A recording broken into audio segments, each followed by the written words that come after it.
Buenos días, muchísimo gusto. Mi nombre es Fernanda Ponce y soy parte del equipo de RIA de este año. Estamos muy emocionados de tenerlos aquí con nosotros el día de hoy y brevemente les voy a introducir a nuestros talleristas de esta sesión. Muchísimas gracias por acompañarnos, es un gran honor estar aquí con ustedes. Empezamos con el doctor Miguel Ángel Medina, quien recibió su doctorado del Instituto Nacional de Astrofísica, Óptica y Electrónica. Actualmente es profesor investigador del Tecnológico de Monterrey y ha participado en varios proyectos de investigación sobre Machine Learning y ha publicado decenas de artículos en journals prestigiosos. Siguiendo en nuestro programa, el doctor Raúl Monroy también es profesor de Ciencias de Computación en el Tecnológico de Monterrey y también es presidente del Grupo de Investigación de Modelos de Aprendizaje Automático del mismo instituto. Fue presidente de la Sociedad Mexicana de Inteligencia Artificial e Investigación Nacional del rango 3. Y el tallerista Leonardo Cañete recibió su maestría en Ciencias de la Computación por el Tecnológico de Monterrey y actualmente es estudiante de doctorado en la misma institución. Sus intereses de investigación incluyen el aprendizaje supervisado, algoritmos interpretables y el clustering. Muchísimas gracias por acompañarnos. Les cedo los controles.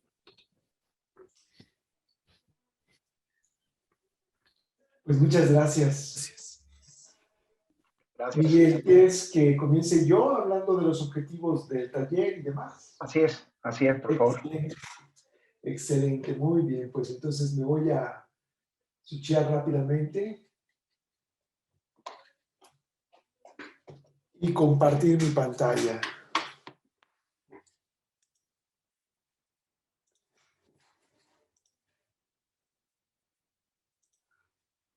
¿Pueden, por favor, confirmar que están viendo esta pantalla?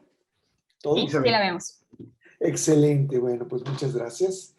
Bueno, como ya nos presentó Fernanda, somos Miguel, Leonardo y un servidor. Estamos aquí con el propósito de dar este taller sobre inducción de los árboles de decisión y su relación con la clasificación basada en patrones de contraste. Este es un trabajo, un tema que hemos venido desarrollando o que hemos desarrollado desde ya hace algunos años, como podrán ver a través de la presentación. Y la meta principal de este taller, pues es presentar un algoritmo que se llama PC for CIP, que es un clasificador basado en patrones de contraste, especialmente diseñado para problemas que presentan desbalance de clase. Y una vez que hagamos esto, el objetivo segundo es mejorar el desempeño de este tipo de árboles de decisión a través de decisiones multivariadas. Ya veremos qué es lo que eso significa más tarde. Y bueno, en el hacer eso vamos a presentar entonces también una demostración de estos algoritmos y de cómo aplicarlos, ¿verdad? En algunos ejemplos que hemos diseñado para ustedes. Bien, esta es la agenda, es decir, para cumplir estas metas, nos hemos planteado estos 6 puntos.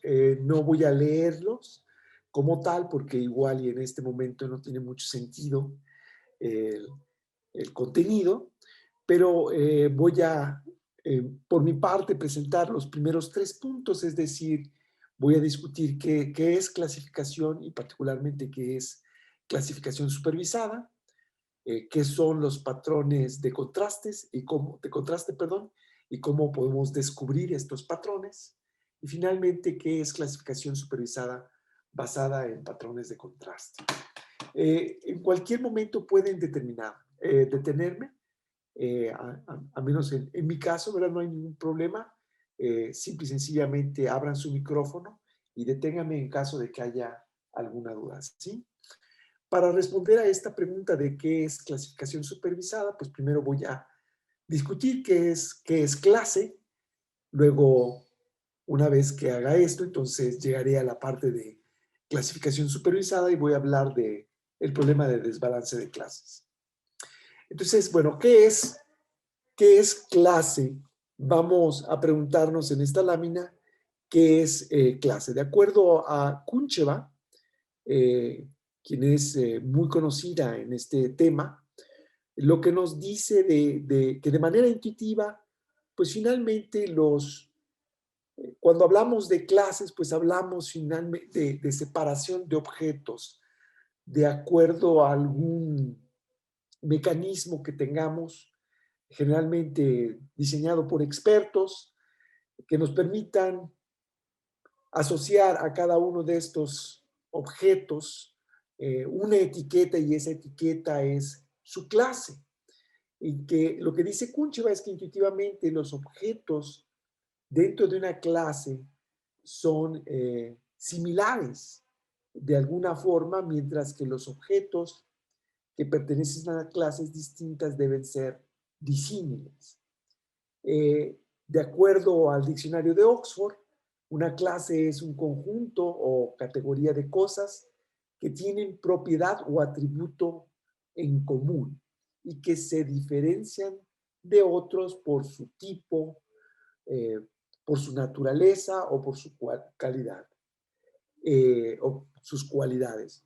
Y entonces aquí lo que podemos nosotros hacer es tomar estas dos ideas para llegar a algo que es muy importante, que es cuando hablamos de clases, lo que estamos pensando es una forma natural de separar objetos en torno o en relación pues con alguna o más propiedades o rasgos de esos objetos, y esos rasgos son los que consideramos clave en la separación. Y bueno, para tratar de dar un ejemplo al respecto, ustedes podrían considerar pues que tenemos objetos, digamos en este caso los objetos son huellas dactilares, y nosotros podemos asociar a esos objetos una etiqueta, por ejemplo la etiqueta azul o la etiqueta verde, y el problema de clasificación, ¿verdad?, consiste en, dada una nueva instancia, un nuevo ejemplar, lo que queremos es determinar a qué clase pertenece este nuevo ejemplar. En el caso de clasificación supervisada, pues el problema consiste en construir una máquina, un programa, ¿verdad?, que tome ejemplares, ¿sí?, ya etiquetados por algún experto o por algún mecanismo al cual se le da de alguna manera la autoridad de determinar esta etiqueta, y entonces a través de estos ejemplos de cada una de las diferentes clases, lo que busca el mecanismo es generalizar, entender a través de los rasgos que nosotros consideramos característicos para determinar la comunalidad de los elementos de una clase, pues entonces el mecanismo inspecciona el nuevo ejemplar en términos de estas características, de estos atributos, y determina la clase correspondiente, ¿no? Ustedes pueden imaginarse que en todo esto pues siempre hay mucho ruido. Puede haber incertidumbre en el momento en el que se le asigna una etiqueta a un ejemplar de manera no automática, sino por el experto. Puede haber problemas de sensores, y el problema de clasificación es un problema, digamos, aún abierto en general en diferentes tipos de instancias, ¿no?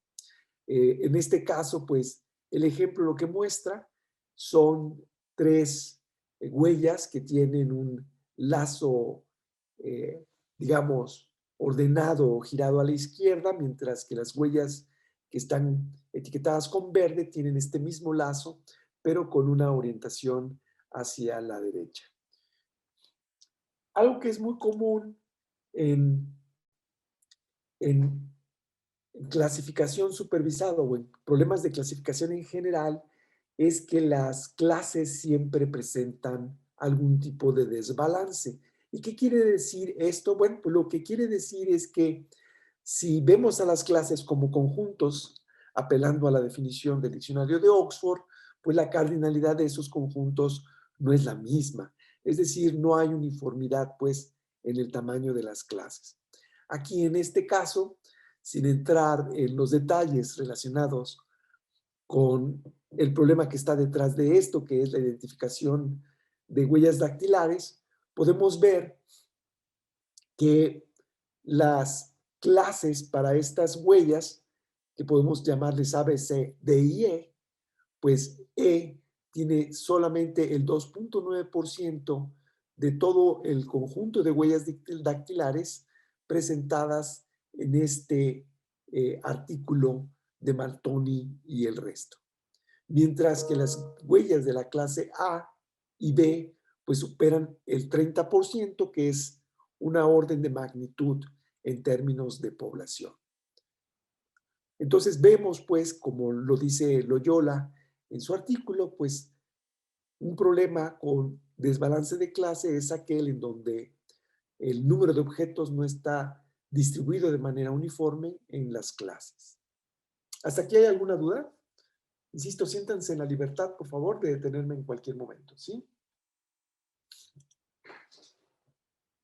Ok, bueno, ahora, ya que hemos definido qué es clase, bueno, ahora vamos a ver qué significa descubrir patrones de contraste.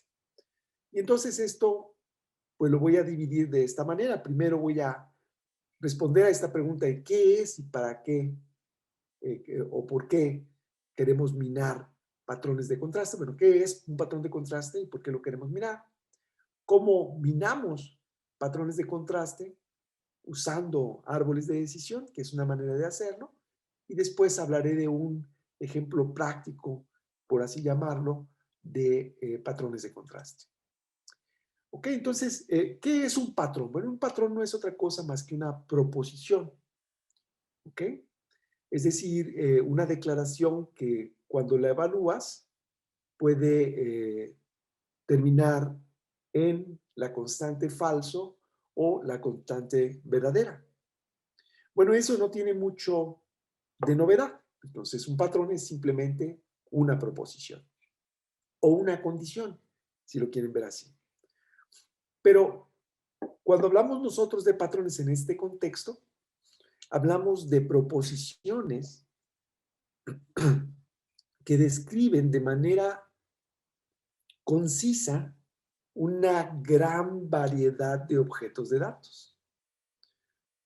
Para que una condición llamada patrón sea de interés, como lo dice Don en su artículo, pues como condición, es decir, si lo vemos como complejidad sintáctica en términos de la longitud de la expresión, pues la expresión por sí misma, en términos de su longitud, debe ser más simple que todo el conjunto de datos que describe.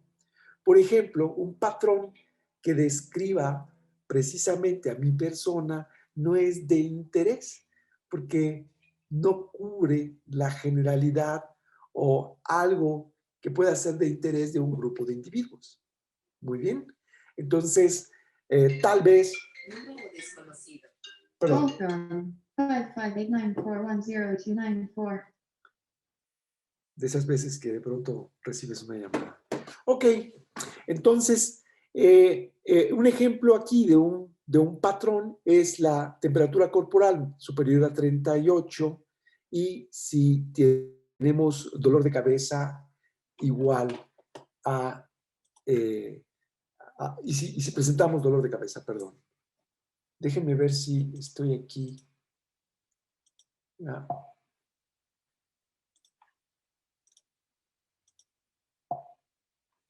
Demonio.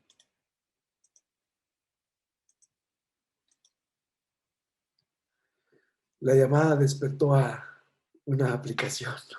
Ok, bien. Ahora, ¿qué es un patrón de contraste? Bueno, pues un patrón de contraste es una condición, pero que esta condición al momento de evaluarla a, digamos, verdadero, esa evaluación aplica a un gran conjunto de objetos de una clase, ¿verdad? Pero que ese patrón no aplica ¿sí?, de manera significativa en las clases restantes.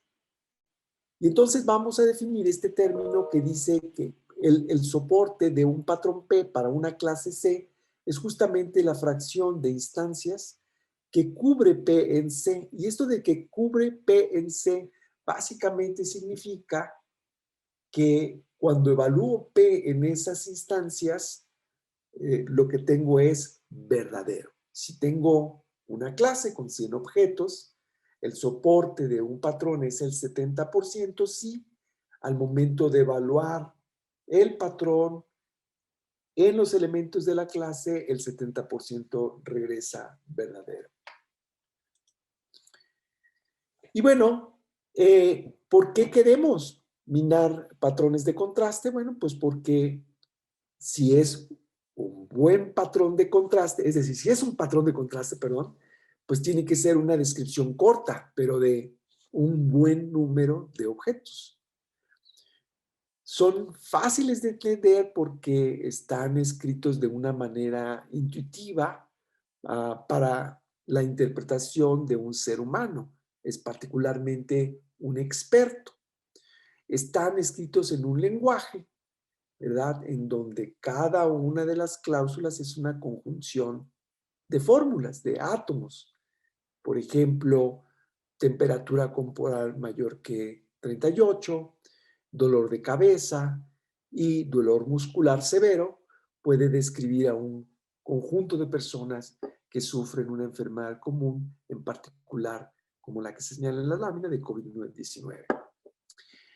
Más aún, aprender modelos basados en este tipo de patrones es relativamente simple. Y la precisión en términos de alguna medida,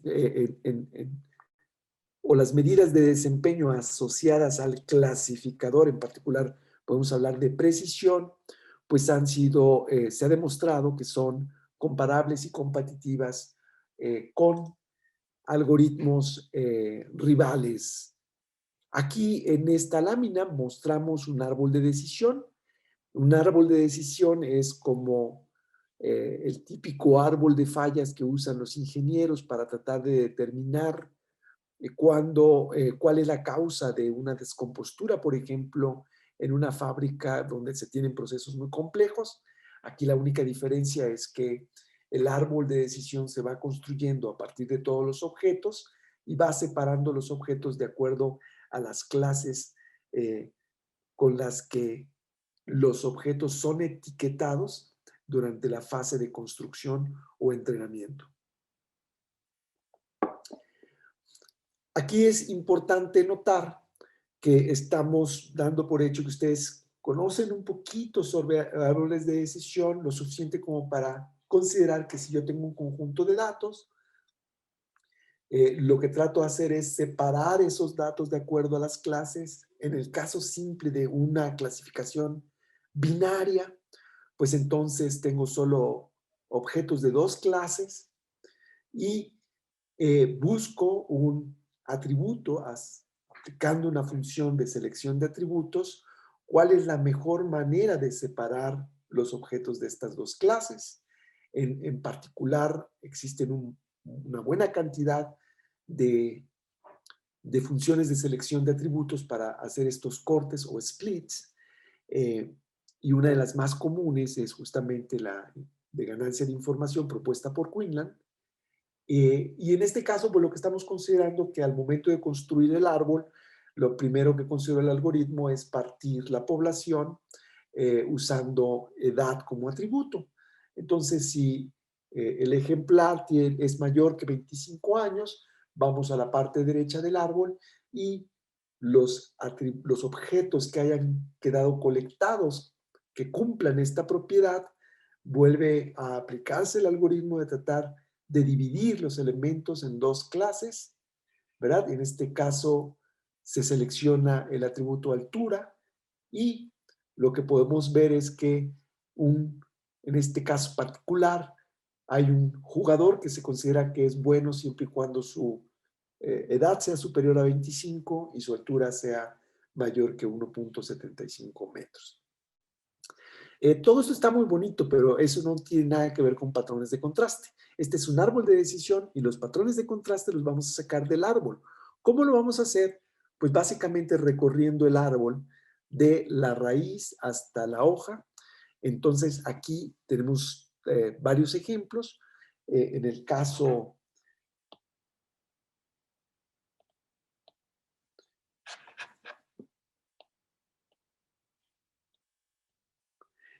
particular de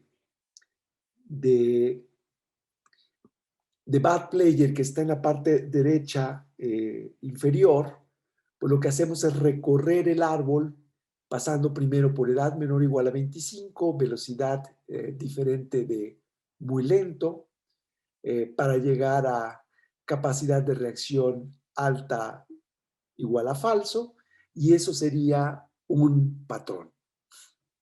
Y entonces recorriendo nuevamente de raíz a las hojas, podemos encontrar los diferentes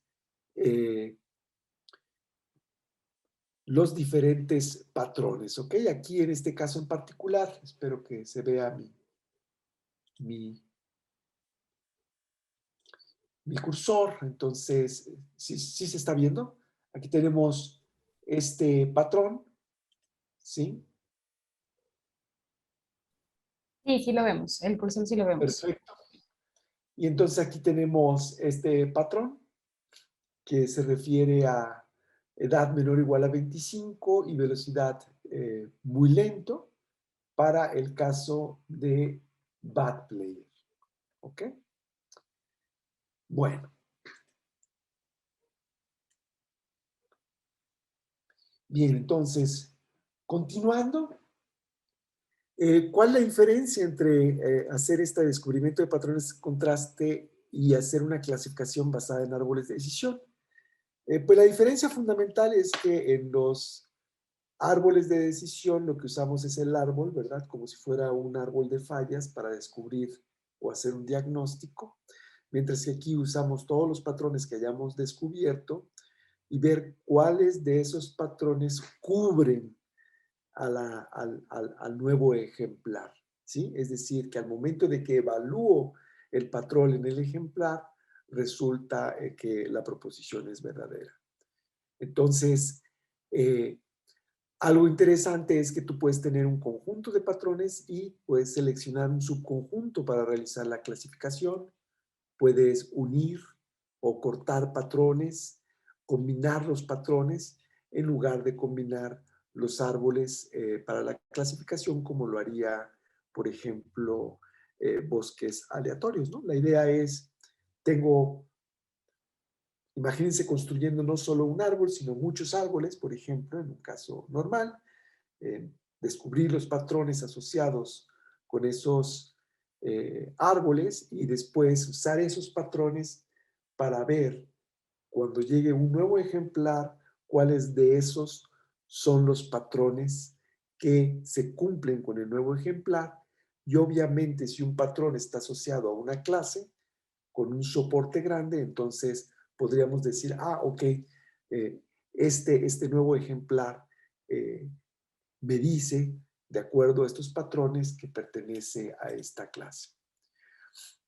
En el caso particular del del algoritmo PBC4CIP, en lugar de usar, digamos, un árbol de decisión estándar con ganancia de información como lo propone Quinlan, se usa la función de Hellinger. Y la razón es que esta función ha demostrado ser más resistente, por así decirlo, resiliente al problema de desbalance de clases.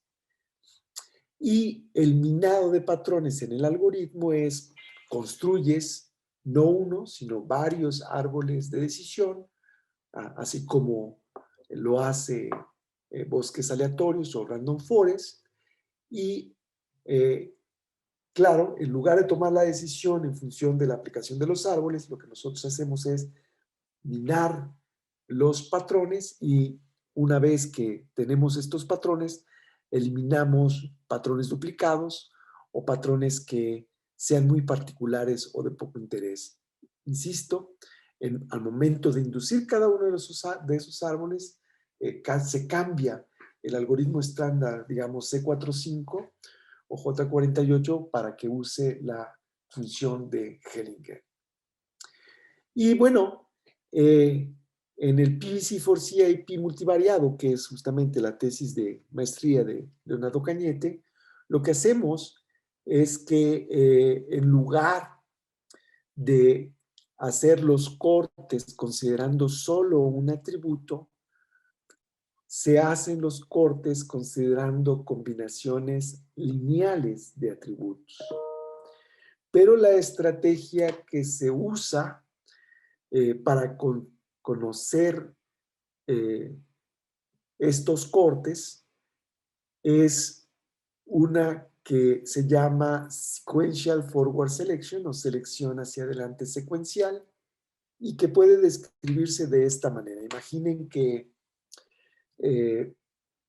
yo lo que quiero hacer es elegir un rasgo con el cual separar todos los objetos. Si encuentro un rasgo que completa de manera perfecta o completa separa los objetos en las clases correspondientes, digamos, en un típico problema de clasificación binario en dos clases, pues entonces ya terminé, no tengo que hacer más esfuerzo. Pero si, digamos, hay todavía elementos que no fueron separados de manera correcta o de manera completa, lo que busco es hacer una combinación lineal de este primer atributo que elegí con uno más de los restantes, ¿sí? Y luego lo que hago es repetir, es decir, ya que obtuve esta combinación lineal de dos atributos, ¿sí? Evalúo cuál es la mejor combinación lineal y si esta combinación lineal de dos atributos me permite separar correctamente los objetos, termino. De otro modo, busco un tercer atributo y combinarlo, insisto, nuevamente de manera lineal, de tal suerte que voy buscando esta combinación lineal de manera incremental. Es importante notar que solamente añado un nuevo atributo si es que la combinación de el nuevo conjunto o subconjunto de atributos es mejor que la separación que se obtiene si hubiéramos tenido los elementos anteriores. De otra manera, pues no es necesario continuar. Es un enfoque glotón porque finalmente podemos caer en un mínimo local, dependiendo de cómo lo veamos, ¿verdad? Pueden ver mínimo o máximo local. El asunto está en que no necesariamente vamos a encontrar la mejor combinación lineal de todos los atributos. Para encontrar cuál es la forma en cómo linealmente deben combinarse dos o más atributos, se usa el análisis de discriminantes lineal de Bishop, el cual proporciona una serie de vectores que buscan o intentan maximizar la separación de clases. Esos vectores se proyectan, más bien los datos se proyectan sobre un eje vector dominante y entonces se busca allí la mejor forma de separar estos datos. Y bueno, lo que va a ocurrir es que si tuviésemos datos, por ejemplo, formando nubes y estas nubes las vieran, por ejemplo, de manera, digamos, como estas curvas que estoy tratando de representar así, bueno, lo que encontraríamos es, al momento de proyectar los datos sobre este eje en vector, es que una línea, ¿verdad? Podría separar, una curva, pues, separar los datos, ¿no? Evidentemente esto implica mayor tiempo de búsqueda, pero a la larga, ¿verdad? Conservamos complejidad computacional siempre y cuando las bases de datos o los conjuntos de datos que trabajemos sean del tipo verticales, es decir, el número de... Bueno, aquí no estoy seguro, esto es considerando Ahí que n está al revés. está al revés, ¿verdad? Si son bases de datos verticales donde el número de objetos es mucho mayor que el número de atributos o rasgos. Bien. Y bueno, aquí está. Bueno,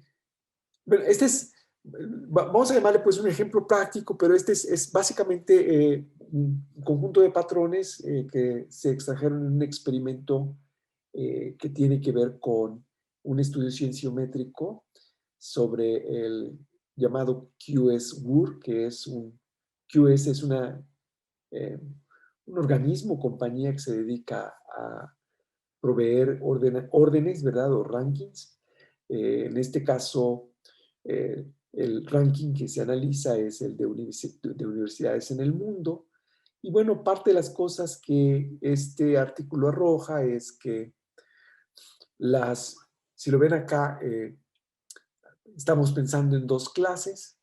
Esta es una universidad top 100, es decir, si ordenamos a las universidades y les ponemos un rango usando diferentes indicadores, estas son las 100 mejores estudiantes en ese rango o en ese ordenamiento, y aquí sería una clase, si no complementaria, pero podríamos decir que va de la 101 a la 200.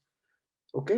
Si mi universo son las primeras 200 universidades, entonces efectivamente estas dos clases son complementarias. Aquí colocamos el soporte para cada una de las clases y lo que vemos es que lo que tienen en común las universidades que tienen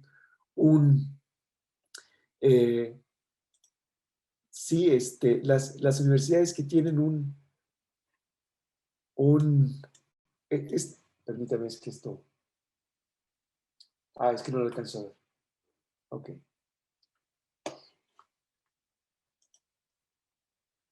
Ahora sí.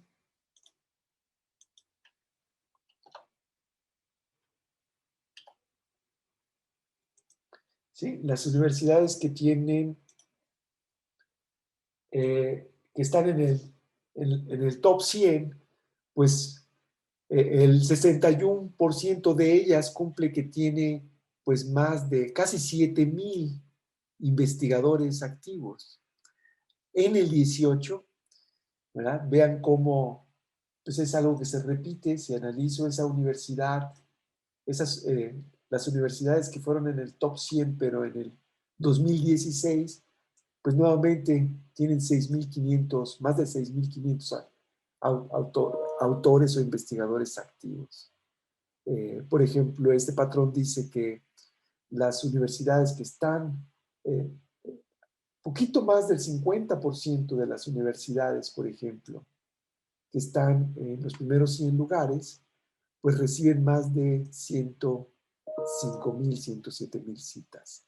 Esto pasó en el 2016 y en el 2017 vean cómo son más de 75,000 citas, ¿no? Entonces, este estudio, pues lo que nos permite es tener, digamos, detectaron ahí los autores una serie de patrones de interés para la gente que hace cienciometría en este caso, ¿no? Luego, veamos ahora, ya hemos visto nuevamente qué es una clase, qué es clasificación supervisada, qué son patrones de contraste, qué es clasificación supervisada basada en patrones de contraste. Es justamente lo que veremos ahora. Es decir, vamos a juntar todos los puntos que hemos revisado para ver cómo podemos resolver el problema de clasificación usando patrones de contraste, ¿sí? Aquí lo que veremos es que la clasificación gira pues alrededor del soporte de cada patrón para una clase y se integran los votos que otorgan estos patrones. Entonces, este es el algoritmo. Es muy sencillo. Podríamos pensar que esta es una clasificación basada en patrones de contraste. Es el algoritmo vainilla, si lo quieren ver así. Y lo que dice es, yo tengo un conjunto de clases ¿verdad? De alguna forma yo ya he construido mis árboles de decisión, he minado los patrones, ya tengo las clases, tengo un conjunto de patrones y me dan una nueva instancia, ¿sí? Y esta instancia es esta X, ¿no? Entonces, lo que va a ocurrir aquí en este caso es que yo tengo un conjunto, un vector, el cual tiene los votos por cada una de las clases. Y bueno, ¿cómo calculo estos votos? Bueno, pues básicamente lo que hago es, para cada una de las clases que tengo yo aquí en este K, ¿sí? Voy a tomar un patrón del conjunto de patrones y esto lo voy a hacer de manera iterativa para cada uno de los patrones. Si X, al momento de evaluar X, al momento de evaluar P en X, encuentro que P cubre a X, entonces lo que voy a hacer es retomar, como lo hice en la parte de construcción, cuál es el soporte que tiene P para esta clase. Y entonces lo que voy a hacer es sumar todos los soportes asociados con los patrones para cada una de las clases siempre y cuando el patrón correspondiente cubra a la X, es decir, al momento de evaluar, la propiedad sobre X resulte verdadero. ¿Y qué es lo que voy a regresar como resultado de clasificación? Pues aquella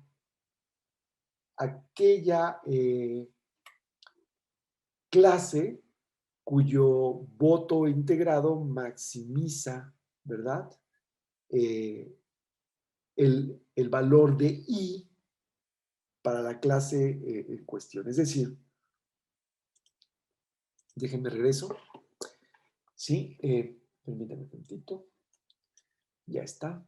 ¿Sí? Entonces, lo que yo voy a hacer es básicamente calcular para cada una de las clases los soportes correspondientes asociados al nuevo ejemplar. Entonces pueden imaginarse que este arreglo pues va a tener una serie de números al final de este proceso y aquel valor, si el iésimo valor del arreglo es el mayor, pues entonces diré que el elemento pertenece a la clase I. Es una forma estándar de integración, pues, de votos. ¿Ok? Ahora bien, el problema con este algoritmo, así como está, es que en esta versión vainilla es que cuando nosotros lo aplicamos en un problema que presenta desbalance de clases, el desempeño no es muy bueno. Y la razón es que en este tipo de problemas que presentan desbalance en las clases minoritarias generalmente arrojan o para ellas se inducen o se descubren unos cuantos patrones, no muchos.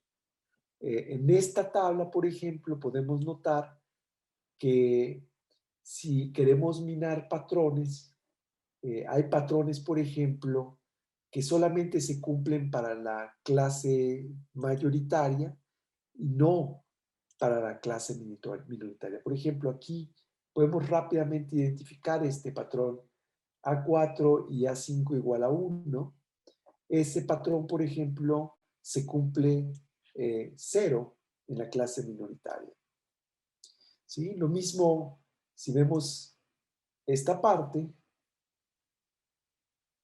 y eliminamos este elemento, pues A1 falso, A3 verdadero, se cumplen todos estos elementos, pero este patrón no se cumple acá. Entonces, lo que podemos ver aquí es que al momento de minar patrones en clases desbalanceadas puede ocurrir este fenómeno, ¿no? Entonces, evidentemente no podemos hacer nada en contra de este fenómeno, tenemos que vivir con el fenómeno, ¿ok? Y la forma en cómo resuelve el problema, este problema en particular, PDC4CIP es como sigue.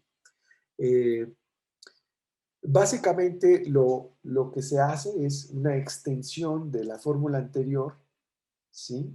La única diferencia fundamental en la que quiero que ustedes vean es que ahora no solamente acumulamos los soportes, ¿sí? Esta parte, digámoslo, estaba justamente en la anterior, de hecho es toda esta parte, sino ahora esta suma de soportes que calculamos normalmente se va a ponderar usando un peso que es inversamente proporcional al tamaño de la clase.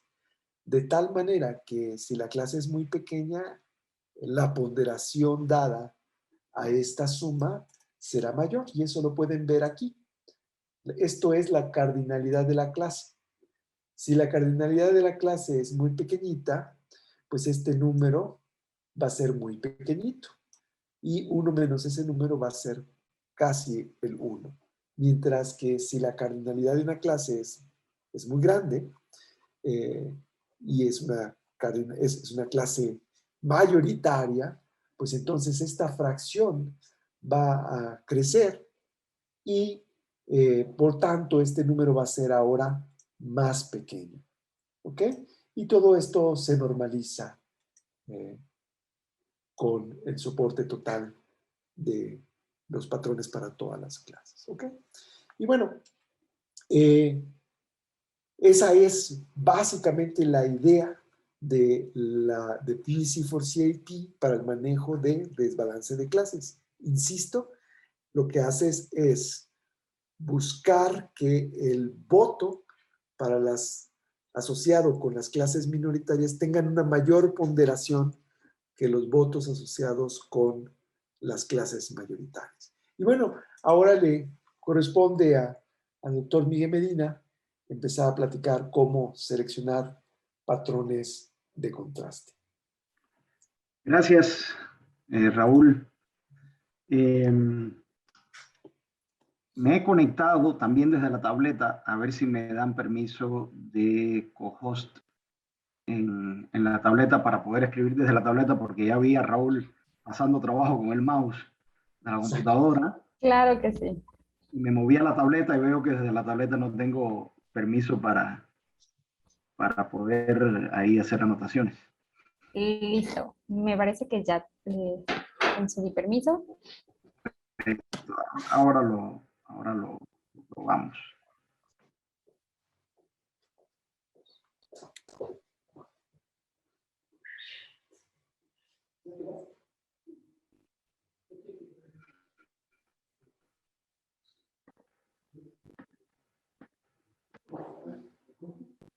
Estoy buscando aquí. Ah, ya encontré. La pantalla compartida.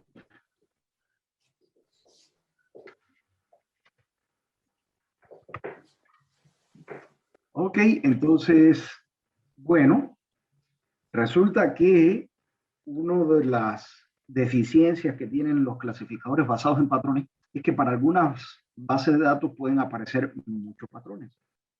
Y ustedes se preguntarán, ¿cuánto es mucho? Bueno, pues como regla de oro, pues consideramos que tenemos muchos patrones cuando la cantidad de patrones es mayor que la cantidad de objetos que tengo en el conjunto de datos. Un patrón básicamente es una expresión más simple que describe a muchos objetos. Entonces, si yo quiero representar mi conjunto de datos en términos de expresiones simples, que cada expresión representa a muchos objetos, pues no tiene sentido que la cantidad de patrones que yo extraiga sea mayor que la cantidad de objetos que tengo. Lo que quiero es tener una representación más simple que la representación original. Entonces, una manera de reducir la cantidad de patrones pues es seleccionando patrones. Y para seleccionar patrones, pues hay varias medidas de calidad de los patrones. Entonces, esas medidas de calidad de patrones me van a permitir asignar un peso a cada patrón y luego pues crear un algoritmo que me permita seleccionar un conjunto de patrones que maximice el peso de los patrones, por poner un ejemplo, ¿no? Entonces, bueno, ¿para qué se usan las medidas de calidad de patrones? Pues para distinguir cuando un patrón es altamente discriminante entre clases o no, porque básicamente en la clasificación basada en patrones de contraste lo que queremos es contrastar clases. Y si queremos contrastar clases, pues queremos una medida de calidad que nos diga este patrón contrasta mejor las clases que los otros patrones, ¿no? Y entonces queremos medir de alguna manera esa significancia de ese contraste. Y bueno, cuando el patrón discrimina mejor las clases, pues se le asigna un peso mayor por la medida de calidad que cuando no. Entonces, las medidas de calidad básicamente se dividen en dos grupos. Las objetivas, que simplemente se basan en medidas de frecuencia y de probabilidad, y las subjetivas, que las subjetivas tienen que ver con criterios del experto en el dominio del problema que estamos resolviendo. Muchas veces trabajamos con problemas que, por ejemplo, cuando estamos haciendo ciencia, en el sentido de que usamos bases de datos que están disponibles en Internet, pues no somos expertos en el dominio del problema, no vamos a poder crear medidas de calidad de este estilo de subjetivas, ¿no? Y entonces tendríamos que usar solo las objetivas que se basan solo en probabilidades y frecuencia. Entonces, algunas de las medidas que se basan, de las objetivas que se basan en probabilidades y frecuencias son el soporte, la confianza y el índice de Yacar. Esas tres cosas, si las buscan en Wikipedia, van a encontrar la definición de las tres. Ahora, ¿cómo ya tenemos una medida de calidad, que es una función que dado un patrón me devuelve un número y ese número me dice qué tan bueno es ese patrón, ¿no? Qué tan bueno es para discriminar entre las clases? Y ahora, ¿cómo selecciono un subconjunto de patrones? Bueno, hay muchas maneras de hacerlo, ¿no? Una manera es ordeno los patrones basados por la medida de calidad. Y ahora que los tengo ordenados, puedo decir, voy a seleccionar los K mejores. O voy a seleccionar todos aquellos, o el conjunto mínimo, así siguiendo los patrones ordenados, voy a seleccionar el conjunto mínimo que me permita cubrir a todos los objetos por clase.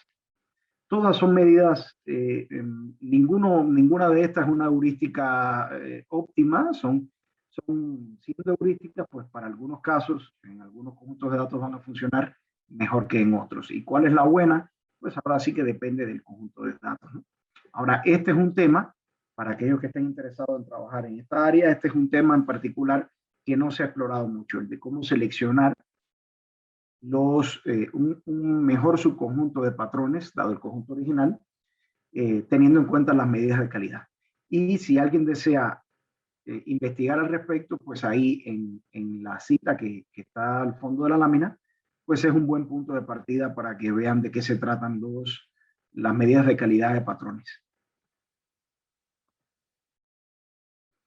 ¿Cuáles son las cosas que hemos hecho para mejorar la eficacia de los patrones, de los clasificadores basados en patrones de contraste? Bueno, además de trabajar con la selección de patrones, que insisto, no es un tema muy investigado, pues dos de las cosas en las que hemos trabajado más a profundidad y que nos han dado mejores resultados tienen que ver con crear árboles de decisión multivariados en vez de univariados. El ejemplo que el doctor Monroy le puso al principio de la presentación era un ejemplo univariado, perdón, el de los jugadores de básquet, pero nosotros hemos trabajado en multivariados y actualmente Leonardo Cañete, quien les va brevemente a comentar un poco sobre lo que hemos hecho con los árboles multivariados, pues esa es una línea a la que estamos apostando mucho.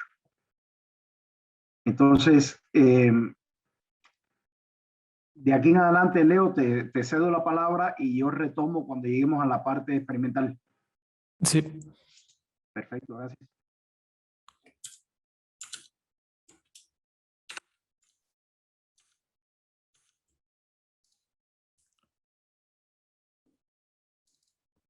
Ahí están viendo la pantalla, ¿verdad?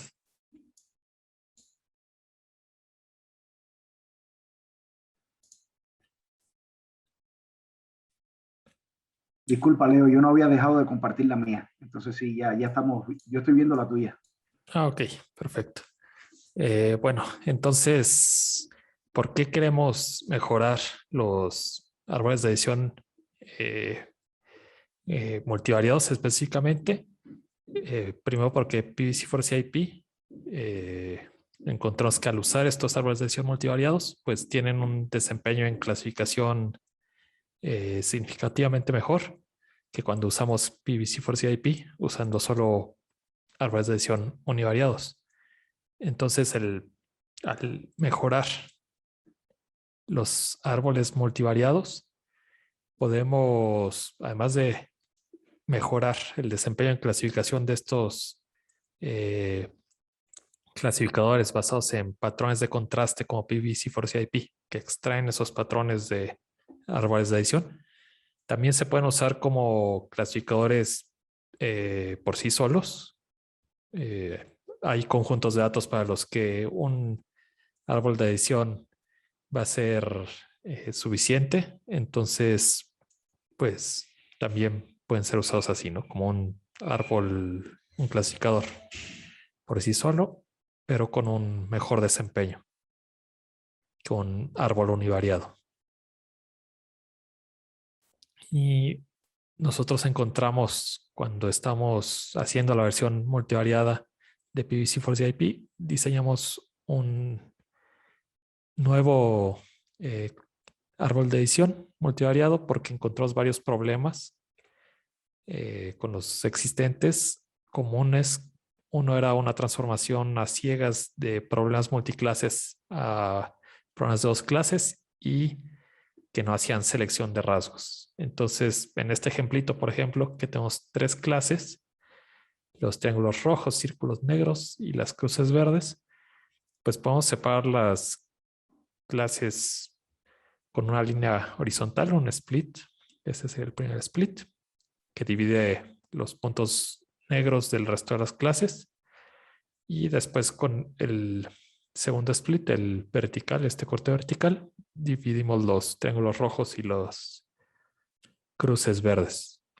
Creo que esa es la forma más natural de dividir las clases, pero si no usamos selección de rasgos en un árbol de edición multivariado, lo que va a pasar es que estos splits pues van a no a ser una línea horizontal y una línea vertical, sino que va a tener una diagonal tal vez, y pues lo que vamos a ver en el patrón, si ya lo extraemos, pues va a ser una combinación lineal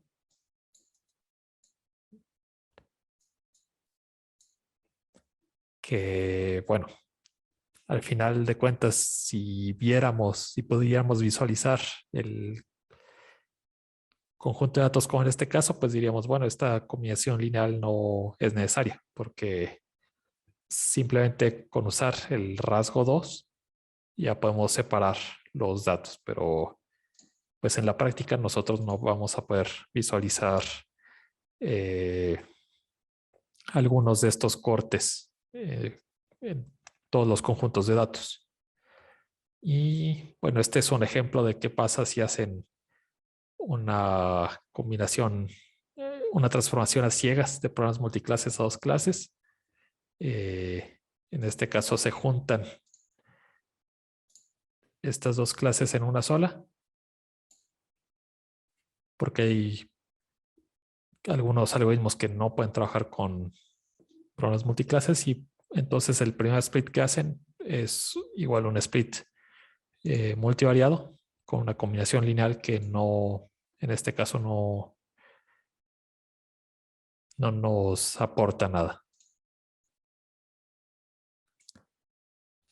Para dividir las clases es el discriminante lineal de Fisher, pero hay una versión multivariada, multiclase, perdón, que justamente con eso podemos evitar estar haciendo estas transformaciones de múltiples clases a 2 clases.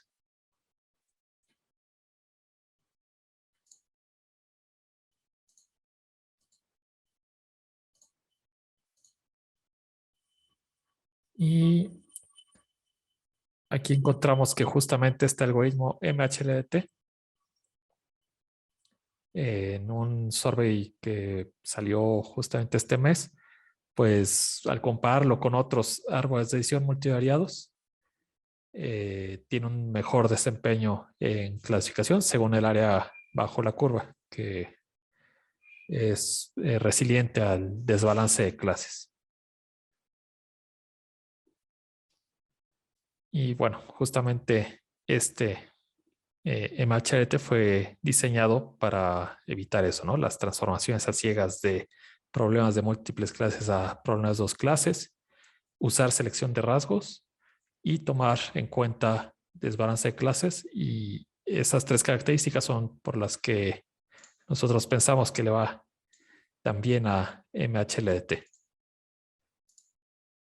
Pero bueno, encontramos 2 modelos de árboles de decisión un poquito diferentes, que son los Model Trees y los Functional Trees, que le ganan a MHLDT en desempeño en clasificación, pero estos ya no son árboles de decisión multivariados, ya son Model Trees y Functional Trees. Son un poquito diferentes.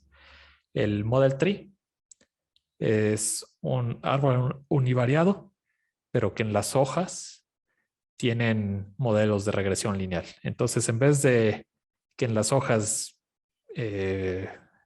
cuando lleva un objeto a una hoja, en vez de clasificarlo según la clase mayoritaria que hay en esa hoja, se usa un modelo de regresión lineal. Es como si hubiera un clasificador ahí en esa hoja. En el caso del LMT, usa modelos de regresión logística y están los functional trees, que son una combinación de los árboles multivariados. Eso quiere decir que en cada una de las nodos internos puede tener combinaciones lineales y lo combina con los model trees. Entonces, en las hojas puede tener modelos de regresión lineal o regresión logística. Y bueno, en el artículo del LMT, cuando salió, le ganaban a los functional trees, pero la implementación actual en Weka de los functional trees de Gamma incorporó los modelos de regresión logística del LMT y pues ahora resulta que los functional trees le ganan a LMT. Entonces, pues nosotros encontramos algunas limitaciones todavía en estos árboles, en específico que al árbol de Gamma en los splits multivariados no hacía selección de rasgos y ambos algoritmos usan métodos de poda, de pruning, que ignoran el desbalance de clases. Entonces nosotros ya con lo que habíamos aprendido de MHLDT diseñamos un nuevo árbol funcional que le llamamos Functional Tree for Class Imbalance Problems, árbol funcional para problemas de desbalance de clases, que va a usar los mismos modelos de regresión logística que usan Gamma, el Functional Tree de Gamma y el LMT, pero ahora incorpora la selección de rasgos para splits multivariados y usa un nuevo algoritmo de pruning que toma en cuenta el desbalance de clase. Y con esos cambios mejora el desempeño en clasificación en comparación con el de Gamma y con el LMT. Y bueno, ustedes pueden todavía buscar mejoras a estos árboles de decisión en diferentes componentes. No, ahorita ya hablamos de estos cambios en el pruning, pero por ejemplo, en un survey reciente de medidas de evaluación de splits. Esta medida Towing quedó en primer lugar cuando se estaba midiendo área bajo la curva. Entonces ahora nosotros cambiamos. Hicimos una prueba, cambiar Towing en vez de usar la distancia de Hellinger que usábamos en PVC4CIP, y pues sí hubo una mejora en el PVC4CIP multivariado. Y estos cambios, estas mejoras también pueden ser en términos de complejidad computacional o interpretabilidad de los modelos. Entonces ahí todavía hay un área de mejora.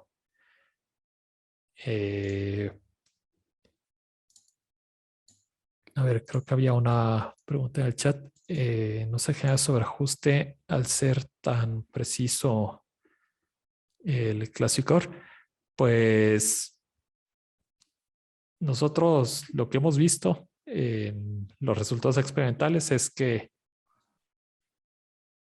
tiene un mejor desempeño en clasificación que el resto de los algoritmos. Y bueno, este FT4CIP, por ejemplo, usan pruning, ¿no? Que pues puede ayudar al sobreajuste. MHLT no usaba pruning, pero al incorporarlo con PVC4CIP,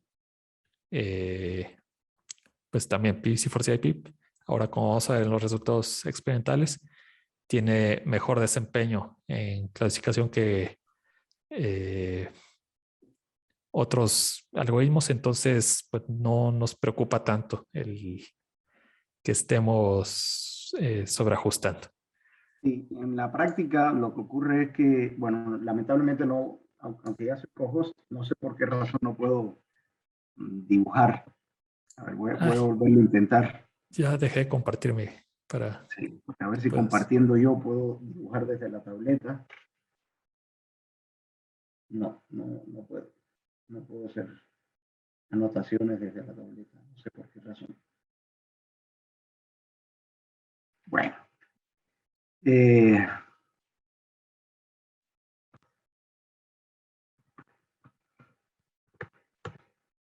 Pues lo que ocurre cuando minamos patrones a partir de los árboles de decisión, lo que ocurre es que esos árboles de decisión se generan con cierta aleatoriedad. ¿Qué aleatoriedad? Pues específicamente cada vez que se va a dividir un nodo del árbol de decisión, los rasgos a partir de los cuales se va a elegir el mejor rasgo para dividir, pues ese subconjunto inicial de rasgos no es el conjunto completo, es un subconjunto aleatorio. Al introducir esa aleatoriedad en la división de cada uno de los nodos, pues estamos obteniendo clasificadores que no se sobreajustan. Son clasificadores, de hecho a eso se le llaman árboles débiles.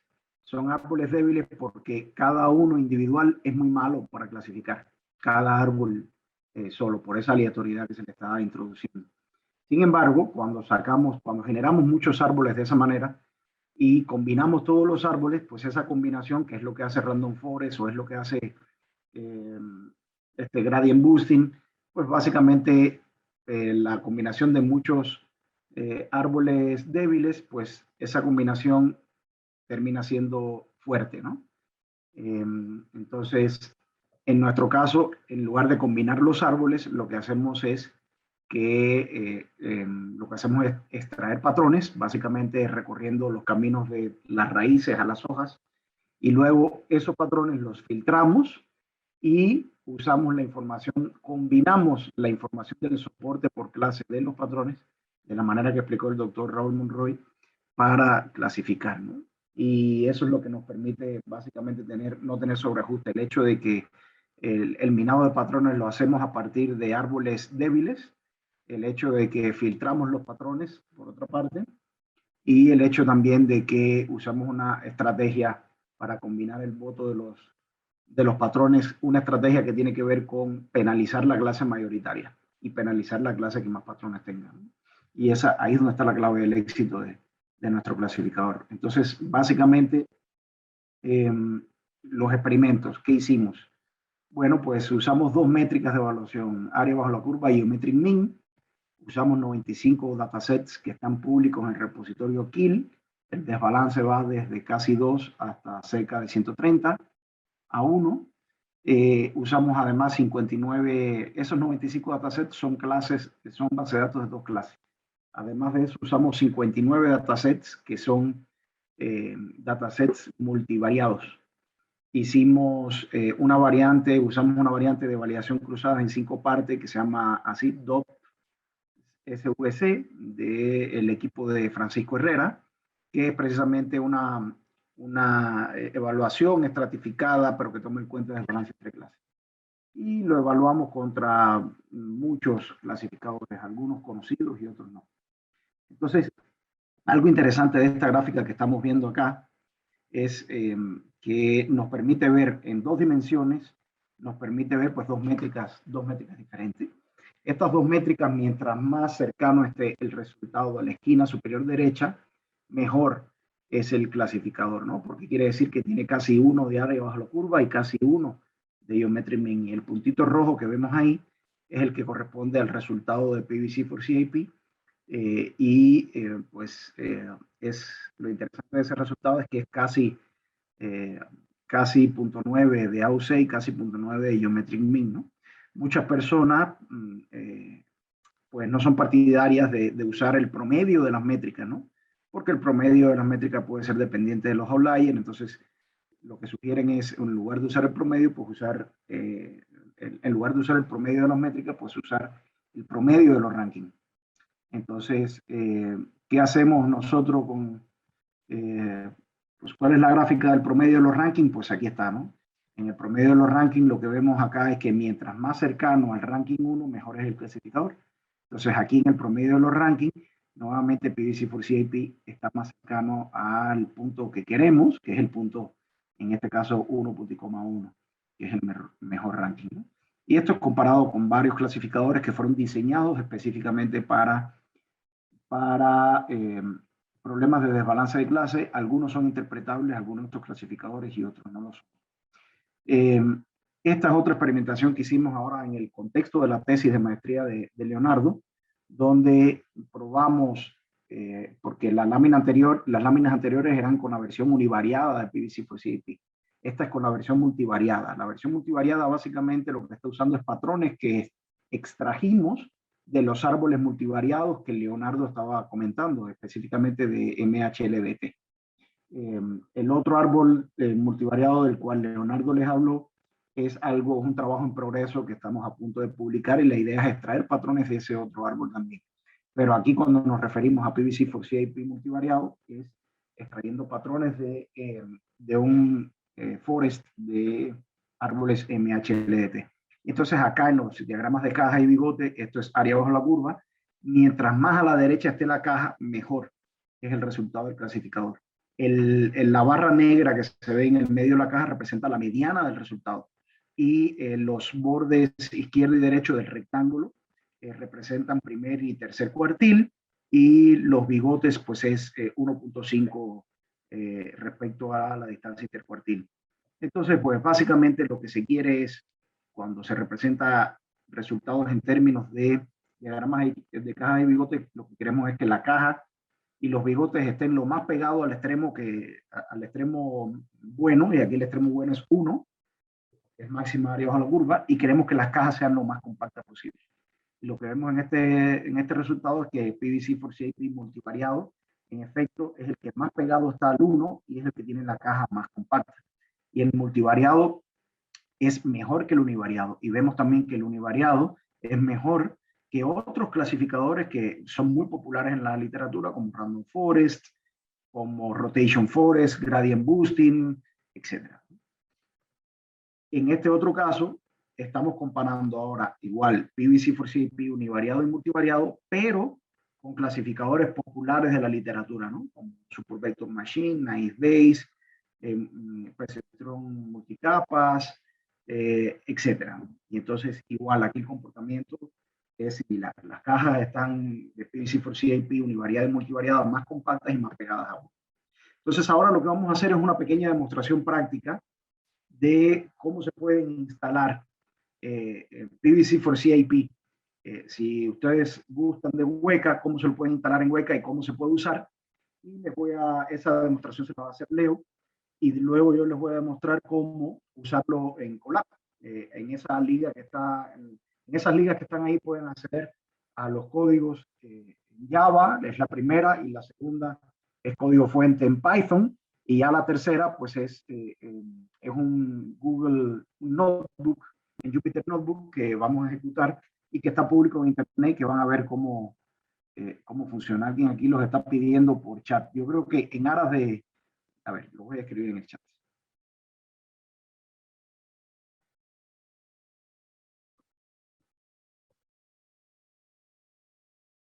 Lo voy a escribir en el chat. Esto, voy para allá.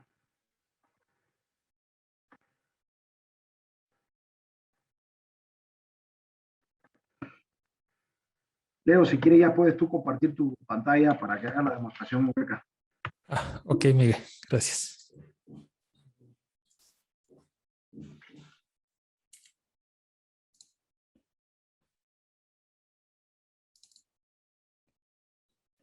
Bueno, ahorita ya les compartí el link de la implementación de Weka en el chat. Les voy a enviar a mi sitio y lo que hay que descargar es un archivo zip. Yo ya lo descargué. Y pues lo que hay que hacer también es instalar esta plataforma Weka, que tiene pues ahí muchísimos clasificadores y también algoritmos de clustering, y ustedes pueden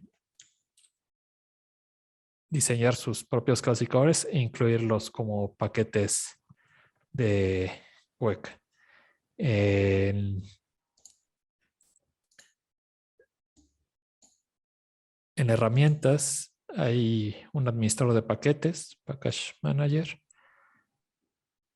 y aquí pues les dice que primero hay que instalar como un prerequisito un paquete que se llama Discriminant Analysis.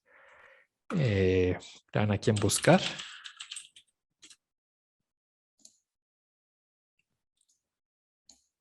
Y instalar.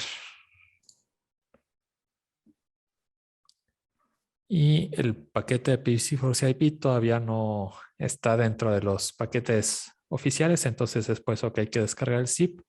Y acá a la derecha en archivo van a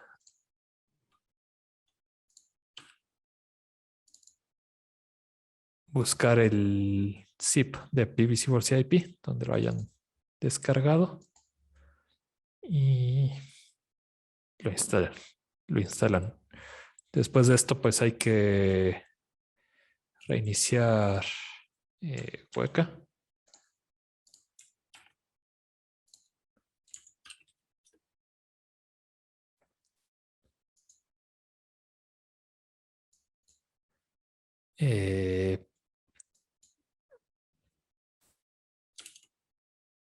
Ahorita te contestamos esa pregunta.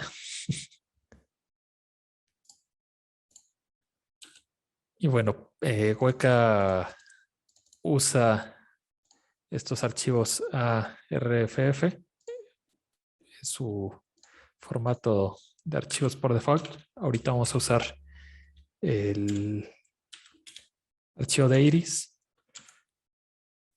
el conjunto de datos Iris, que es muy famoso. Entonces, bueno, estos son comentarios. Y la única diferencia de estos archivos de Weka, que usa Weka, los ARFFs, es que tiene una descripción de los atributos, de qué tipo son. En este caso son numéricos, entonces son reales.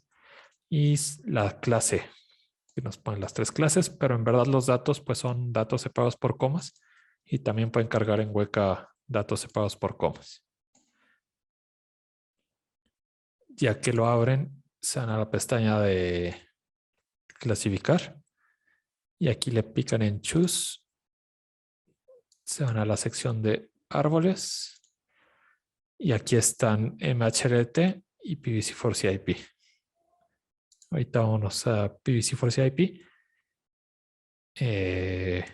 Bueno, aquí Weka le pueden pedir que al hacer las pruebas lo haga usando el conjunto de training, un conjunto de prueba que ustedes le tengan aparte o que haga una validación cruzada. Ahorita para hacerlo más rápido vamos a ponerle que lo haga con el conjunto de entrenamiento, que ahí mismo lo evalúe. Y con darle Start, entrena el clasificador y lo prueba. Entonces, como resultado, aquí tienen la matriz de confusión y varias métricas que ya les da hueca, pero si no, pues de la matriz de confusión pueden sacar otras métricas. Ahorita, aquí arriba, les muestra el modelo del clasificador que les pone el número de patrones. Total, fueron 941 patrones.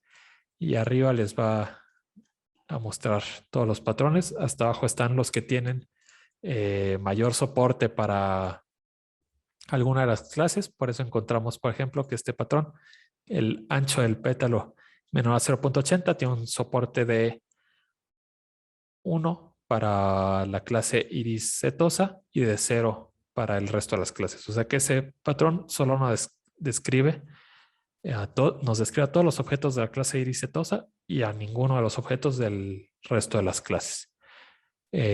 Por default, si ven, aquí se está repitiendo varias veces ese patrón porque no estamos filtrando todavía.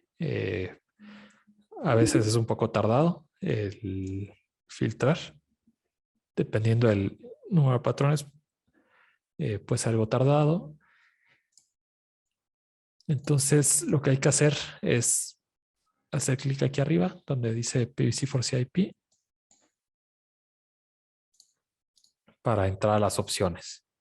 Y aquí está la opción de filtrar. Con cambiarla a verdadero y correrlo, ahora ya tenemos 387 patrones. Y si se dan cuenta, solo nos muestra este patrón univariado porque solo tienen un rasgo en cada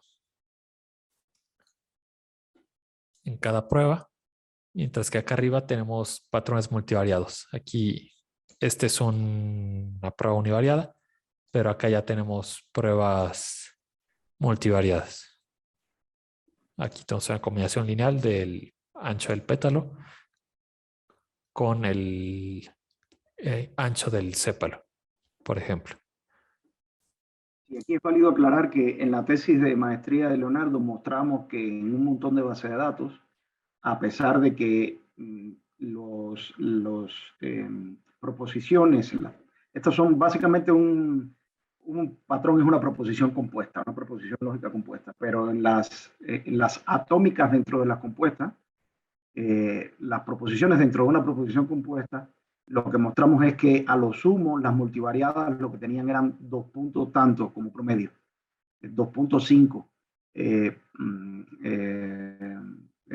atributos como promedio, lo cual quiere decir que esas proposiciones compuestas en realidad son de 3 o menos elementos, ¿no? Y eso hace que sea más fácil de entender los patrones. Exacto, porque incluso se pueden hasta llegar a visualizar las que son de 2 rasgos sin mayor problema. Y hay otras opciones a veces en estos clasificadores, si les dan clic, por ejemplo, aquí está el miner, ¿no? Que dice Random Forest Miner. Le dan clic para abrir más opciones y pues acá pueden elegir el número de árboles, cambiar el número de rasgos que quieren que tenga. Por default, el número de rasgos que van a seleccionar aleatoriamente para construir cada árbol en el Random Forest, ¿no? En general, aquí usamos el logaritmo base 2 o más 1 o la raíz cuadrada del número de rasgos más 1. No recuerdo exactamente cuál regla era, pero si no, ustedes pueden cambiarlo aquí.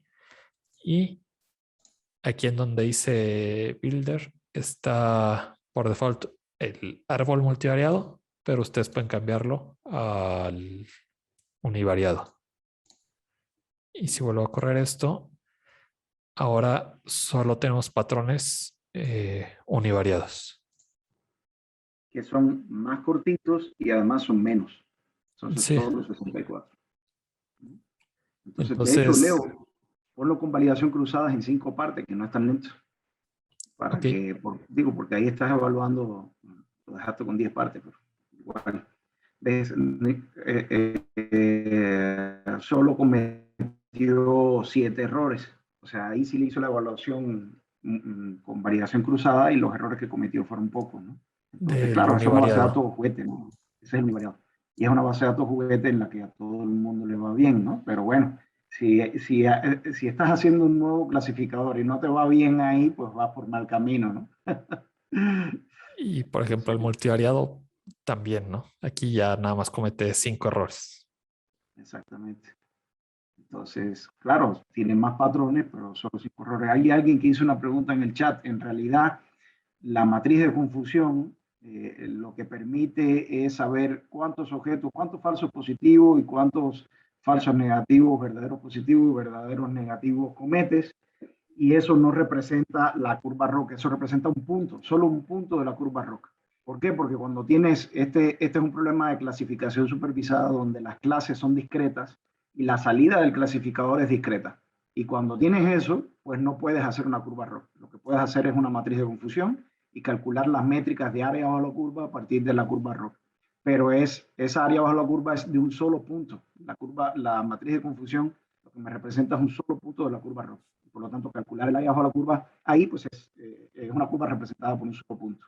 Entonces, en esencia, vaya, matemáticamente eso que acabo de decir es una barbaridad, nadie lo tome así, literal, o sea, lo que quise decir, aunque no fue lo que dije, lo que quise decir es que de la curva ROC solo tengo un punto y lo que se hace es una estimación de cuál sería el área bajo la curva a partir de ese punto. Entonces, si quieren más detalles al respecto, la persona que hizo la pregunta, yo les recomiendo que lea un artículo de Fawcett del 2006. No recuerdo si es para Recognition o para Recognition Letter, pero es un artículo que se llama An Introduction to ROC Analysis. Es un artículo que tiene miles de citas y que es bastante instructivo sobre área bajo la curva. Sí, Leo.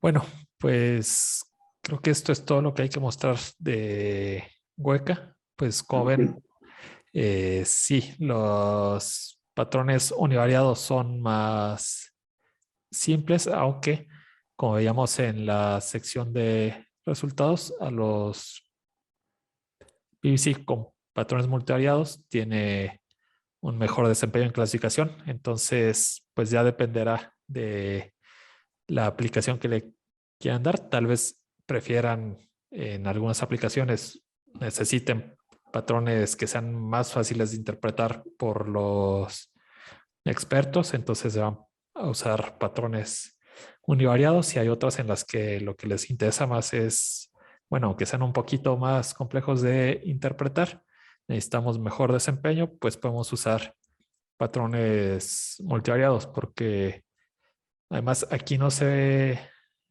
muestra, pero la diferencia al hacer una prueba estadística, sí hay una diferencia estadística significativa entre usar PVC for CIP multivariado y PVC for CIP univariado. Perfecto. Gracias, Leo. Entonces, yo voy a hacerles una breve demostración, ya no con tanto detalle, para dejar un espacio abierto para preguntas, sobre la implementación que tenemos en Python y específicamente un notebook en Google Colab, un notebook público. A ver, ¿dónde estás? Aquí estás. Ajá.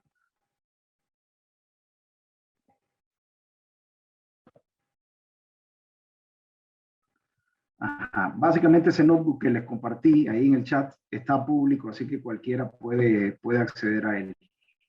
Entonces, esta primera celda lo que demuestra es que ya nosotros creamos un paquete de PBC4CAP en Python y que usted se lo puede instalar, ya sea que tenga un ambiente Anaconda o ya sea que usa Google Colaboratory. Entonces, si ejecutan la celda, pues ahí lo que hace es que se descarga Google Colab, se descarga todos los paquetes, se lo instala. Y bueno, pues esto que está aquí ya es importando bibliotecas básicas que se van a usar. Estos son funciones auxiliares que usamos para calcular el área bajo la curva, etc.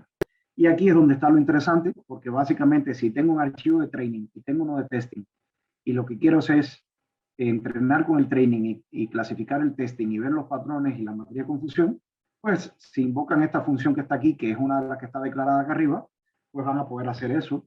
Y acá arriba, si ustedes ven que no son funciones muy complejas que digamos, si ustedes revisan estas funciones, pues van a poder entender ahí, si saben de Python y de un poco de NumPy, pues van a entender básicamente cómo se hacen y van a poder extender ese código y modificarlo para sus requerimientos. Entonces, si yo le pico acá, básicamente aquí me dice, me pone un % reflejando qué tanto progresa, en este caso, extrayendo los patrones y ya luego filtrando los patrones, ¿no? Y finalmente me pone aquí la lista de patrones encontrados, así como el soporte por clase. Y entonces si vamos acá abajo, por ejemplo, vamos a ver que aquí dice, bueno, empieza aquí el patrón. Lo que dice es el atributo tal, esta es una base de datos médica, entonces cada uno de esos atributos tiene un significado ahí en la base de datos que la verdad yo no domino, porque para poder interpretar el patrón, lo primero que hay que hacer es poder interpretar los atributos, ¿vale? Entonces, bueno, si tal es mayor que 3.0, es el i restec mayor que 0 y en este caso el sexo lo está tomando como un número. Una cosa importante es, el clasificador no es mago. Si yo no le digo que eso es una categoría, él lo va a ver como un número. Entonces, en la base de datos que ustedes usen, procuren primero verificar que los atributos están con el tipo de datos que uno quiere, ¿vale?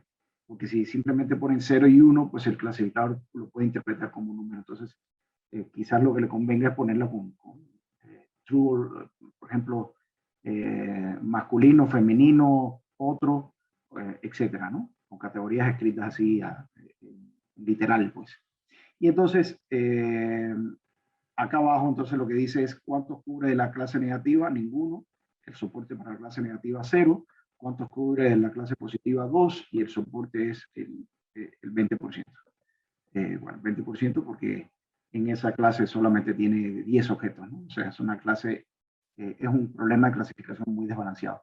Y esta es la matriz de confusión en el testing. Lo que esto evidencia es que este 3 aquí significa que solo había de la clase positiva 3 objetos y los clasificó bien, y de la clase negativa había 31, que son estos que están aquí, 26 más 5, y clasificó bien 26, ¿no? Entonces, pues le fue muy bien porque lo de la clase minoritaria los clasificó todo bien, y en la clase mayoritaria la mayoría los clasificó bien. Entonces, acá abajo, ¿qué métricas hay? Pues la accuracy es de 85%, pero la accuracy aquí es irrelevante porque la base de datos es desbalanceada. Aquí es importante ver el área bajo la curva, la cual es muy buena, es superior al 90%. ¿Y cuántos patrones encontró? Pues encontró 493 patrones. Entonces, pues pueden jugar con este código en Google Colab y como ven están, ya sea que decidan usar la implementación en Weka o ya sea que decidan usar la implementación en Python, de ambas implementaciones el código está libre en internet para que lo puedan usar y lo puedan modificar. Entonces, ahora sí que abrimos el espacio por si tienen algunas preguntas verbales que quieran hacer en los minutos que nos quedan.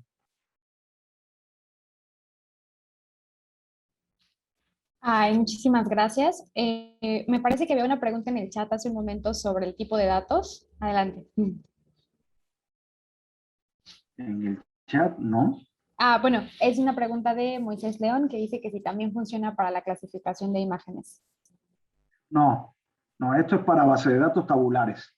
En las bases de datos tabulares, las filas, tienes una tabla y cada objeto básicamente se representa por una abstracción, que esa abstracción está en una fila de la tabla. Las columnas de esa tabla son las que me representan los atributos. Entonces, por ejemplo, hablando de personas, ¿no? Imaginemos que queremos saber clasificar si una persona tiene, si una persona es propensa a sufrir una reacción adversa cuando se le ponga una vacuna de COVID. Bueno, pues en mi base de datos, cada fila representa una persona, que es un objeto, y cada columna representa un atributo. Por ejemplo, un atributo es si la persona es diabética, sí o no, eso es un atributo booleano. Otro atributo es la edad de la persona, pues ese es un valor entero. Otro atributo puede ser la concentración de glucosa en sangre, ¿no? Pues eso es un valor de punto flotante. Otro atributo puede ser otro booleano, que es si la persona tiene antecedentes genéticos, o sea, si tiene, por ejemplo, alguna ascendencia de parientes con problemas de hipertensión, ¿no? Entonces, pues así. Las filas son los objetos, las columnas son los atributos que describen a los objetos, y con ese tipo de base de datos es que nosotros podemos entrenar este tipo de clasificadores y hacer las predicciones. Este no es un tipo de clasificador que se use ni en imágenes ni en texto. Vaya, se puede usar en imágenes y textos si usted logra mapear las imágenes o el texto a una representación tabular, pero no con el texto así en bruto y con la imagen en bruta. Tiene que haber un mapeo a una representación tabular.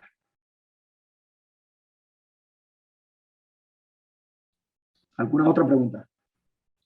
Muchísimas gracias. No sé si tengamos alguna otra pregunta ahorita de nuestros participantes. Bueno, mientras aprovecho yo para hacer una pregunta. Justamente sobre el tipo de dato, o sea, ¿qué parámetros tomarían ustedes como para mapear algún tipo de dato diferente a un dato tabular? Por ejemplo, si quisiéramos hacer una extracción, no sé. Este algoritmo, esto es un algoritmo de clasificación que ya asume que el especialista hizo ese mapeo. Perfecto. Entonces, aquí se parte del hecho de que tengo un conjunto de datos donde los objetos son, los objetos están representados en una tabla, las filas son los objetos, las columnas son los atributos, en términos de los cuales se describen los objetos, y eso es un prerequisito para poder usar este algoritmo. Cualquier otra cosa queda fuera del alcance de este algoritmo. Perfecto.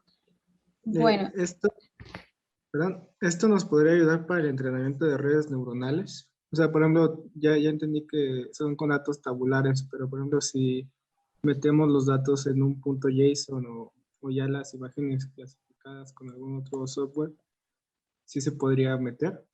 A ver, las redes neuronales te sirven para clasificar datos tabulares, ¿vale? Como estos que usamos acá, pero las redes neuronales te sirven también para clasificar datos que tienen otro tipo de representación, por ejemplo, imágenes. Las redes neuronales convolucionales, en esencia, la gente dice que las redes neuronales sirven pero no son exactamente la misma red neuronal. Si yo quiero una red neuronal que me permita clasificar imágenes, pues antes de la etapa de clasificación yo tengo etapas que son de convolución. Y esas etapas de convolución lo que me permiten hacer es básicamente representar las imágenes en diferentes resoluciones y extraer patrones a partir de esas diferentes representaciones intermedias. Pero extraigo esos patrones y después entran a una capa, que es una capa de clasificación, que esa capa o esas capas de clasificación sirven igual con datos tabulares. Entonces, bueno, las redes neuronales sirven para clasificar datos tabulares, como es el caso de nosotros, de este clasificador que les mostramos, pero sirven también para, usando convoluciones, sirven para clasificar imágenes, pero si hacemos redes neuronales recurrentes, las podemos usar, por ejemplo, para predecir texto, ¿no? O sea, las redes neuronales sirven para varias de esas cosas, y algunos de ustedes dirán, bueno, y si las redes neuronales sirven para todas esas cosas, ¿para qué quiero yo que ustedes me están presentando? Bueno, pues resulta ser que las redes neuronales, esas no las entiende ni el matemático que las creó. O sea, sí, yo te explico cómo funciona una red neuronal y tú lo vas a entender, pero cuando tienes una red neuronal profunda que tiene 3 capas y tiene miles de neuronas, pues cómo entiendo, no hay manera de entender cómo esa red neuronal toma las decisiones que toma. Entonces, de hecho, en la literatura, y no porque lo diga yo, ¿vale? Lo que estoy diciendo aquí es lo que dice la literatura. Y cosa en lo que creo fervientemente, porque yo también uso redes neuronales. O sea, si tú tienes un especialista, tú tienes un médico, y ahora la red neuronal te dice, oye, yo creo que esta persona va a tener una reacción adversa a la vacuna. Y el médico te pregunta, ¿por qué? Tú dices, no sé. La red neuronal no me explica el por qué. Me dice que va a tener reacción adversa a la vacuna, pero no me dice por qué. Sin embargo, si usas nuestro clasificador, yo te digo, va a tener reacción adversa a la vacuna y lo va a tener porque esta persona cumple con este patrón, que este es un patrón de todas las personas que han tenido reacción adversa a la vacuna. Entonces, si tú quieres un modelo de clasificación que sea eficaz e interpretable, no puedes usar las redes neuronales. Tienes que usar algo diferente. Puedes usar árboles de decisión, por ejemplo, o puedes usar un clasificador basado en patrones de contraste, en este caso PBC4CIP, que es el clasificador que hicimos nosotros, que ese es un clasificador que los patrones que usa los extrae de los árboles de decisión. Pero si quieres dar una explicación, el modelo más simple que tienes es un solo árbol de decisión. Esa es una manera. Si quieres un modelo un poco más robusto que un solo árbol de decisión, un poco más robusto en el sentido que tenga mayor área bajo la curva, mayor eficacia, mayor F1, mayor geometric mean y además es explicativo, entonces no puedes usar un solo árbol de decisión. Entonces ahí te recomiendo usar este clasificador PBC4CIP. ¿Me hice entender o me hice mucha bola? No, sí, está bastante bien, domina mucho el tema, muchas gracias. Ok, perfecto. Otra forma de verlo es que tú podrías tener, por ejemplo, un expediente clínico y además, por ejemplo, imágenes que estás tomando y usar en combinación, por ejemplo, el resultado de una red neuronal con el expediente clínico para dar un mejor diagnóstico, que es lo que haría un médico, ¿no? Pero tú podrías no reemplazar al médico, pero apoyar al médico usando el expediente clínico, ¿verdad?, en forma tabular en relación de este paciente con un montón de pacientes cuyo conocimiento tienes, y uno de los datos tabulares en relación con este paciente en particular sería la salida de un sistema basado en redes neuronales que te da, por ejemplo, algún score en términos de la presencia de una patología dentro de la imagen.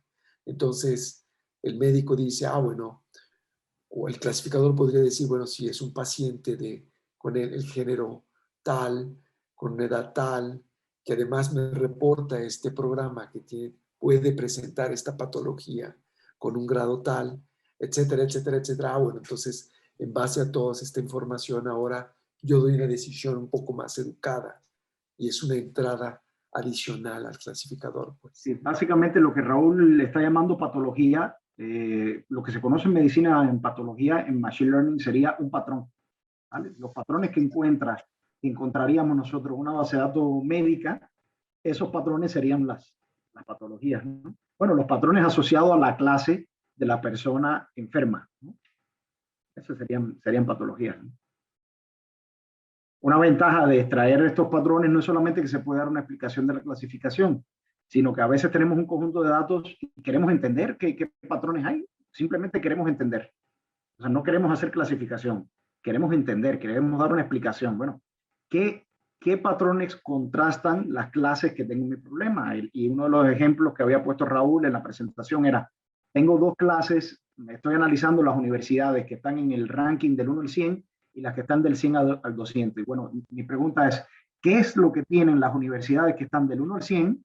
Eso le interesa saber a las demás universidades para decir, bueno, a ver, ¿cómo debería yo o cómo podría yo cambiar la estrategia?